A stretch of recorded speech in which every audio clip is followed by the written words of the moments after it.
સૌથી મહત્વના સમાચાર ડિપોર્ટ કરાયેલા ભારતીયો પર મળી રહ્યા છે। અમેરિકાથી ડિપોર્ટ કરાયેલા ભારતીયો અમૃતસર પહોંચી ગયા છે। યુએસ એરફોર્સનું એરક્રાફ્ટનું અમૃતસર એરપોર્ટ પર લેન્ડિંગ થયું છે। ડિપોર્ટ કરાયેલા 104 ભારતીયો પૈકી 33 ગુજરાતના છે। સૌથી વધુ પટેલ અને ઉત્તર ગુજરાતના ડિપોર્ટ કરાયેલા ગુજરાતીઓ છે કે જેમને રાત્રિની ફ્લાઇટમાં અમદાવાદ ખાતે મોકલાશે। એરપોર્ટ પર જ તપાસ એજન્સીઓ ડિપોર્ટ કરાયેલા લોકોની પૂછપરછ કરશે। કેવી રીતે અમેરિકા પહોંચ્યા અંગે ડિપોર્ટ કરાયેલા લોકોની પૂછપરછ હાથ ધરવામાં આવશે।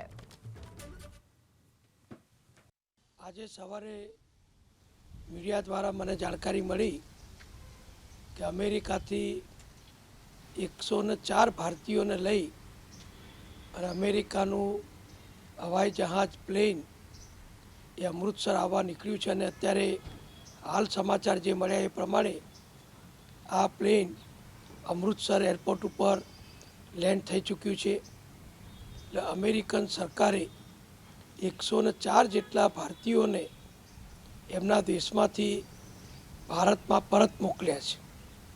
આ 104 પૈકી 33 નાગરિકો એ આપણા ગુજરાતના છે। મીડિયાના આધારે કહું તો અમૃતસરમાં પ્લેન ઉતર્યા પછી પંજાબ સરકારે બધાને ત્યાં રિસીવ કર્યા છે, આવકાર્યા છે અને જે રાજ્યના જે નાગરિકો છે એમની સરકારો દ્વારા આ નાગરિકોને પોતપોતાના રાજ્યમાં પરત મોકલવાના છે। એટલે આપણા ગુજરાતના જે 33 નાગરિકો છે એ આવતીકાલે લગભગ ગુજરાતમાં આવી જાય એવા સમાચાર અત્યારે મળી રહ્યા છે।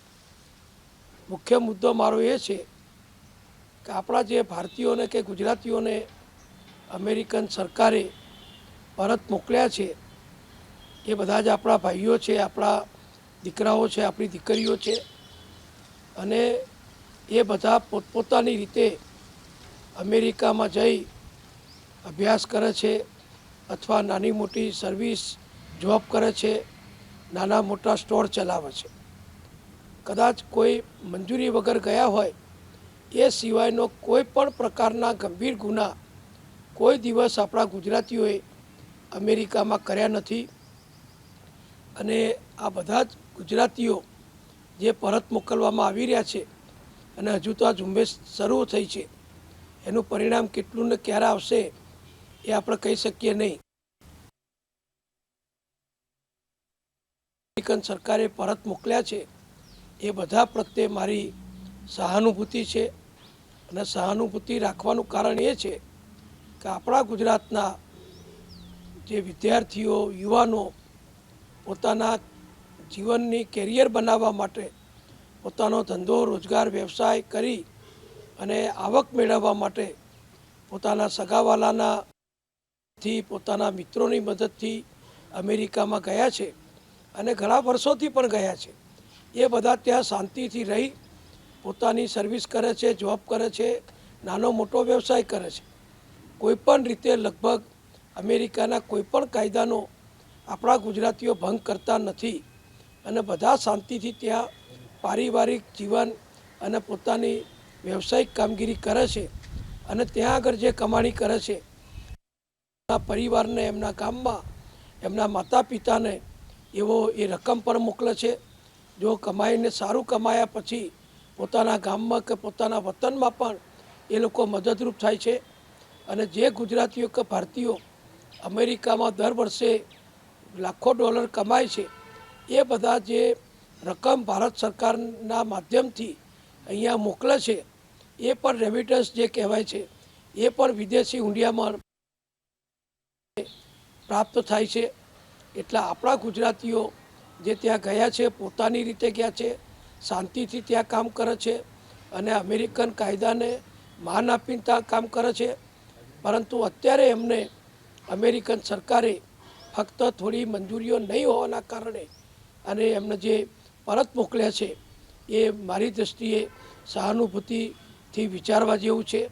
મારી તો બધાને વિનંતી છે, ખાસ વિનંતી છે કે આવા જે પણ પરિવાર હોય એમના ગામો જઈ કે એ લોકો જ્યારે પાછા આવે ત્યારે પણ તમે જે ઇન્ટરવ્યૂ લો તો એમને કોઈ ગુનેગાર તરીકે નહીં પણ એક આપણા ગુજરાતીઓ છે, આપણા ભાઈઓ છે, આપણી દીકરીઓ છે અને પરદેશમાં કમાવા ગયા છે એ રીતે એમને સહાનુભૂતિથી તમે જો જોશો તો માનું છું એમને પણ સંતોષ થશે.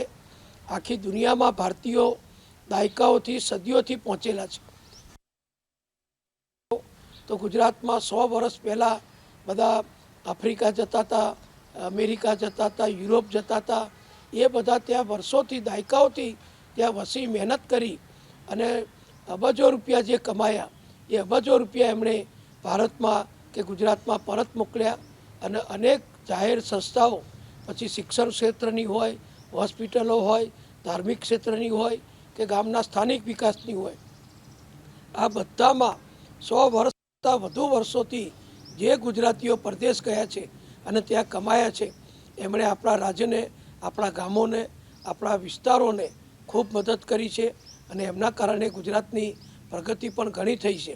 એટલે એમને મારી બધાને વિનંતી છે કે કોઈપણ રીતે એક આરોપી તરીકે આપણે ના જોવા જોઈએ પણ સહાનુભૂતિથી જોવા જોઈએ. અને મારી સરકારોને પણ વિનંતી છે કે એમને પણ સહાનુભૂતિપૂર્વક આપણા ગુજરાતીઓ છે, આપણા નાગરિકો છે, આપણા ભારતીયો છે એ રીતે એમને મદદરૂપ થવું જોઈએ એવી લાગણી મેં સવારે મીડિયા માધ્યમથી રજૂ કરી હતી. અને અત્યારે આપ સૌ મીડિયાના મિત્રો મારો ઇન્ટરવ્યૂ લેવા આવ્યા છો તો આપના માધ્યમથી હું પણ બધાને વિનંતી કરું છું કે આપણા ગુજરાતીઓ જે પરદેશમાં છે કદાચ નાની મોટી મંજૂરીઓ નહીં લીધી હોય પણ બાકીના તમામ કાયદાઓનું અમેરિકામાં રહીને શાંતિથી પાલન કરે છે અને પોતે આવક મેળવે છે અને પોતાના પરિવારને અને પોતાના વતનને ખૂબ મદદરૂપ થાય છે. તો એ બધા તરફ આપણી બધાની સહાનુભૂતિ થાય એવી મારી બધાની વિનંતી છે.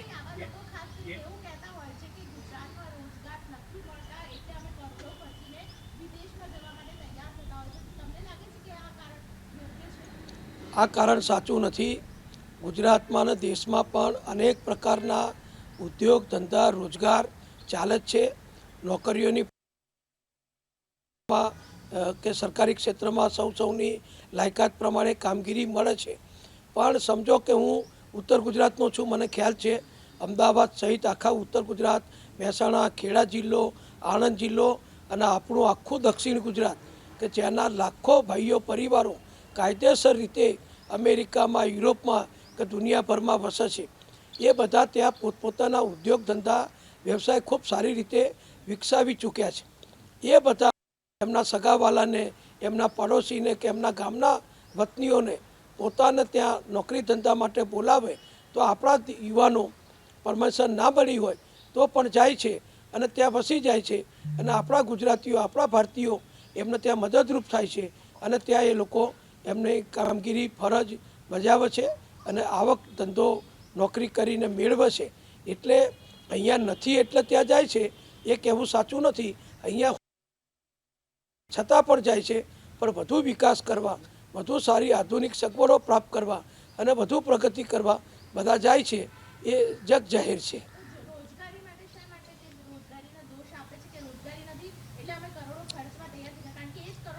મારી પાસે મારા અનેક ઓળખીતાઓ ત્યાં છે. કોઈએ આવું નથી કહ્યું કે રોજગારી નથી માટે અમે જઈએ છીએ. જીવનના વિકાસ માટે, વધુ સારી પ્રગતિ કરવા માટે, જેમ ગામડા અમદાવાદમાં આવીને બસે, સૌરાષ્ટ્રના બધા લાખો લોકો આપણા સુરતમાં આવીને બસ્યા કે આપણા લાખો ગુજરાતીઓ દાયકાઓથી મુંબઈમાં જઈને બસ્યા છે. તો અહીંયા બધાને નોકરી ધંધા વ્યવસાય છે જ પણ વધુ સારી પ્રગતિ કરવા, વધુ સારો વ્યવસાય મેળવવા બધા જતા હોય છે. દેખાદેખી પણ જવાબદાર નથી. સગાવાલા મિત્રો એક ગામના સમજો કે 25 જણા ગયા છે, એ 25 જણા ત્યાં ઠરી ગયા છે, સુખી થયા છે અને એ મિત્રો બીજા મિત્રોનો બોલાવે તો તમે આવી જાઓ, અમે તમને અહીંયા સેટલ કરીશું. તો અહીંયા સારી નોકરી કરતા હોય તો પણ બધા જાય છે. એટલે અહીંયા નથી માટે જાય છે એ કહેવું યોગ્ય નથી.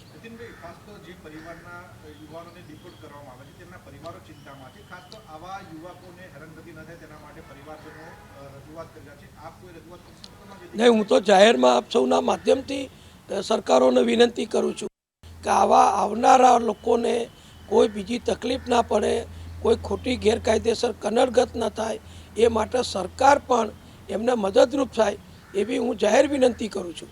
કારણ કે સરકારની મદદ સિવાય તો કશું જ શક્ય નથી. મારી સહાનુભૂતિ માત્રથી કોઈને મદદ નથી થવાની, પણ લાખો લોકોની, આપણી બધાની ગુજરાતીઓની સહાનુભૂતિ હોય, મીડિયાની સહાનુભૂતિ હોય અને સરકારની સહાનુભૂતિ હોય તો જ એ લોકોને વ્યક્ત કરવા હું વિનંતી કરું છું. ભૂતકાળમાં પણ આવા કેસો બન્યા છે કે યુવકોને રિપોર્ટ કરવામાં આવે છે, પરંતુ એજન્ટો જે તેમને છેતરીને મોકલતા હોય છે તેમના સામે કડક કાર્યવાહી નથી થતી. તેના માટે શું કહેશો? જો એ આખો વિષય જુદો છે. અત્યારે ટ્રમ્પ સરકાર આવ્યા પછી એમણે જે ઝુંબેશ ઉપાડી છે એ ઝુંબેશના ભાગરૂપે આપણા લોકોને પરત મોકલવામાં આવે છે. આ કોઈ એરપોર્ટ ઉપર પકડાયેલા નથી, કોઈ કબૂતરબાજીમાં કેનેડા કે બીજે ક્યાંય બોર્ડર ઉપર પકડાયેલા નથી. આ તો અમેરિકામાં વર્ષોથી ગયા છે અને ત્યાં સેટલ થયેલા છે, નોકરી ધંધો અને પોતાનો વ્યવસાય કરે છે. એવા લોકો માટેની મારી આ વાત છે.